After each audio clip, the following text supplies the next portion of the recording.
Hey everyone, Tuesday, February 9th. We are about 12 weeks out from Ironman St. George, a few months out from Ironman Canada, and today I have a scheduled ramp test. It was actually scheduled for last week, but I wasn't able to complete it then, which I'll talk about in a little bit.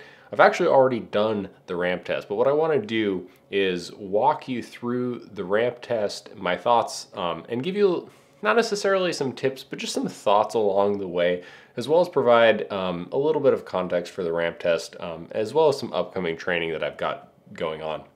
So with that said, the other things in this video, I've got a TrainerRoad group workout of the week at the end if you want to join me for a TrainerRoad group workout on Sunday. And yeah, let's just dive in.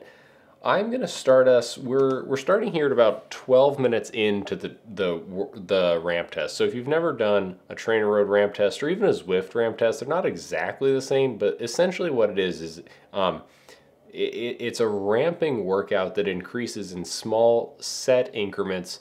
And the idea is you can determine your FTP versus doing like a 20-minute power test or an 8-minute power test or even an hour power test.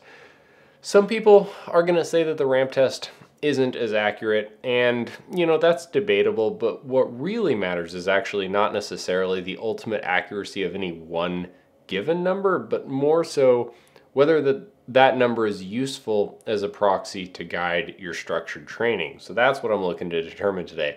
So a little bit of context. Last year, I hit a peak of right about 250 watts in March of 12 months ago.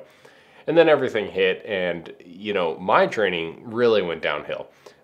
So over the past about 5 to 6 weeks, I've gotten back into consistency, and I've been doing TrainerRoad low volume plan, and I've been decently successful at sticking with it. I'm not going to say I've done every single workout, but I've been pretty good. So we're about 13 minutes in, and I want to draw your attention to a few things. So one, my heart rate. I have a really high heart rate in general. Anyone who's done a group workout with me, I've got one of the highest heart rates in the group that I'm in. It always seems like. And two, I'm crossing my current FTP right now, 13 minutes into the test. So I came into this with a 220 watt FTP, which is about 3.2 watts per kilogram. I weigh 155 pounds, which is that many kilograms. It's around 70.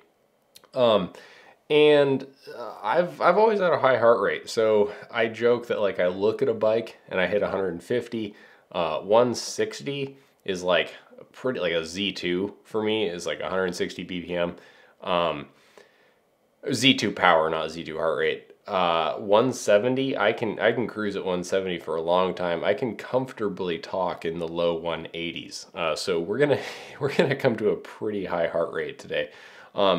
But 14 minutes into the ramp test, it's not extremely difficult, but you're feeling it.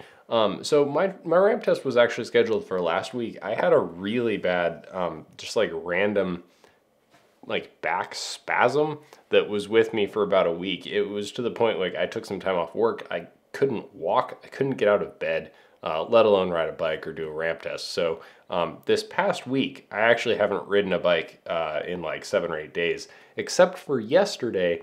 I took my mountain bike out for its sort of inaugural run.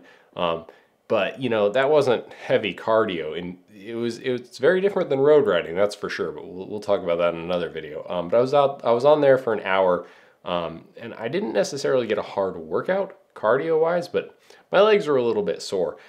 So because of that, and this is, I don't want to call it a mistake, but one thing you're going to notice, my cadence is fairly high here. So I typically like to sit around that 95 RPM.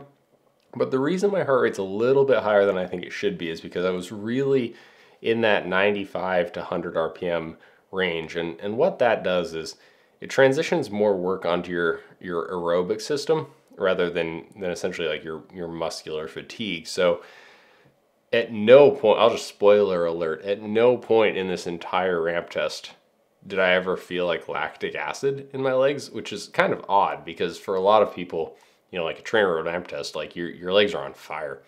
I didn't feel it at all in this particular ramp test because I essentially shifted the entire ramp test onto my cardiovascular system. So my cadence actually increases throughout most of this ramp test, which leads to an inflated heart rate, which leads to it being very, very hard on my heart. So the way the TrainerRoad ramp test works is it takes a percentage of your final, the highest amount of power over the average of your highest 60 seconds. There's a little bit of special sauce in there. Like if you throw a big sprint at the end, it doesn't count because that's anaerobic work. It's not aerobic to your functional threshold power. So there's a time, and if you don't want to hear it, plug your ears like right now. Okay, so in the TrainerRoad ramp test, if you pass 19 minutes and 30 seconds, that means your FTP is going to go up. If you don't pass 19:30, it means your FTP is going to go down, or I guess stay the same if you're at 19:30. But the key to getting the ramp test is you have to go absolutely as hard as possible. Like if you leave anything on the table, you're missing out versus getting an accurate reflection of what your FTP is. And I talked about in the beginning, like, does it matter?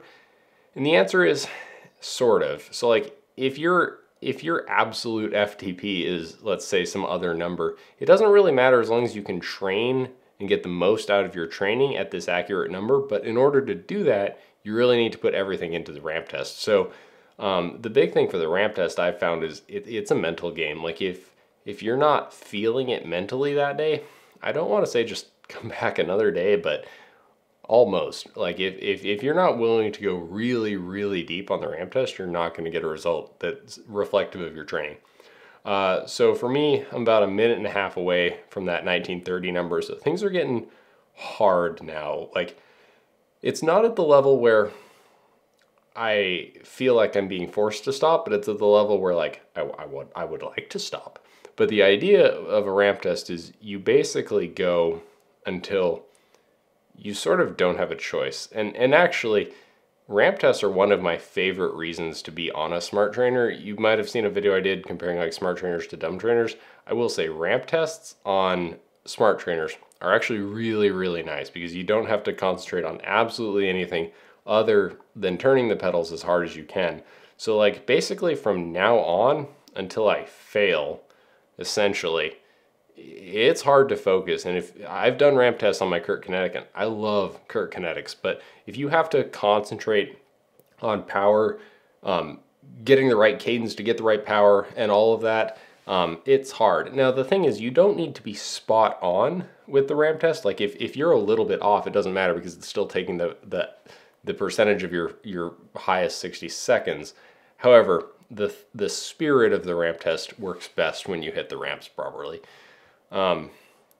So yeah, I'm 191 beats per minute right now. This is getting really hard for me. My max is 196. I've seen 196 somewhat recently. So you can see my cadence is still over, it'll drop down to like 95 very briefly, but I'm really trying to keep it in the upper 90s, low hundreds. And over the next minute, I think my cadence actually goes up just a little bit. Maybe not. But for me, like, that I'm starting to fail. If my cadence takes a plummet, yeah, it's starting to fail. But the thing is, that's not going to happen today because, like I said, my legs feel perfectly fine right now. Like, I can't feel any lactic acid at all right now. So this wouldn't be a slow spiral. What you're going to see when I fail here pretty quick is it's just going to be a catastrophic blow up because that's when my aerobic system just can't take it anymore. But my legs feel perfectly fine right now. Cadence dropping a little bit. I know I'm close to failing. My FTP does go up. That's the result you were looking for there. The FTP does go up. It doesn't go up by as much as I kind of hoped it would, but we'll talk about that in a second. This is the point in the ramp test where, like, you really want to stop. Yeah, there it is. You really want to choose to stop. But the key with the ramp test is if at any point you make a decision to stop, you've not gotten as much out of it as you should have. And I'm dying. I'm dying right here. That actually went pretty deep for me. That was a good ramp test. I'm not gonna say it was perfect. If I had to do it over again, I would have kept my cadence down a little bit and put a little more work into my legs because my cardio system was on fire. I'm actually one One of the best parts about ramp tests is that you're not sore the next day. But for me, I found my throat, I'll routinely be coughing quite a bit. I was coughing a lot just a little bit ago. I'll probably be coughing tomorrow because I'm breathing so hard during the ramp test. But yeah, let's move forward a little bit to the results. So I started, like I said, I had a 220 watt FTP, and then I came out to a 229. So good news, bad news there. I'll be honest, my first reaction was actually a bit of a disappointment. My training, I felt good in the workouts, and I guess I was kind of wanting a higher result than that. But a better way of looking at it is in, let's say, 5 weeks of low volume and I wasn't being great with all of the workouts, I actually gained 4%. So that's actually a decent result, really, all things considered. One of the things I've said that I love most about triathlon is there's bad luck in this sport, but there's very little good luck. Like, you tend to just get the results that you've earned, and I don't think I've earned more than that. It's a little disappointing to me to know that, my goal last March was that last August I would be kicking close to 4 watts per kilo, and I'm now lower than I was last March, and I'm sitting at 3.3. So, on one hand, it's a little bit of a frustration, but, hey, I've increased and I'm getting better about being in a great routine and being able to train consistently, and that's what's going to get me my results. So, last thing, races that are upcoming. So Ironman St. George 70.3 is scheduled for May 1st. I'm not going to say whether I don't know if it's going to happen or not. My gut reaction is it's probably not, but here's what I'm going to do.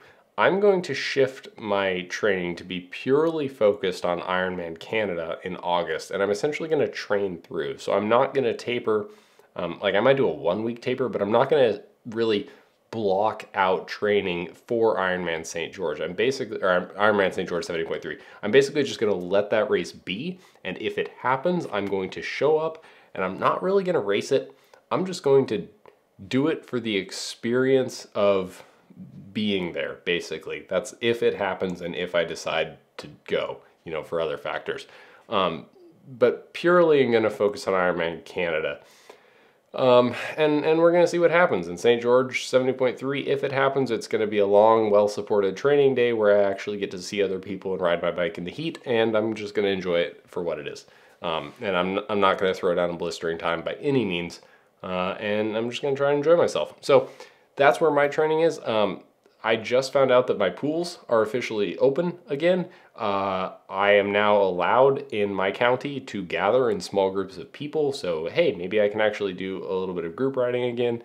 It looks like I'm going to be able to swim again. So, looks like things are starting to come back for me, which I'm really happy about. I hope things are going well for you. If you want to join me for a TrainerRoad group workout of the week, it's going to be Sunday at 11 a.m. Pacific, just like always. Appreciate just the openness of, looking at my data. I try to be really honest with my training data. I'm not Sebastian Kienle. I'm not 5 watts per kilo. But it would be fun to get there, and maybe one day we will. But at this point, I would love to hit 4 watts again by Ironman Canada, and I think it's doable. I really do think it's doable if I work really hard. It's another 60-ish watts, and I think I can make that happen. I've shown in the past that my body responds really, really well to structured training, so hopefully we can make it happen. All right, thanks for watching. If you want to chat in the comments, leave it down below, and I'll see you next week.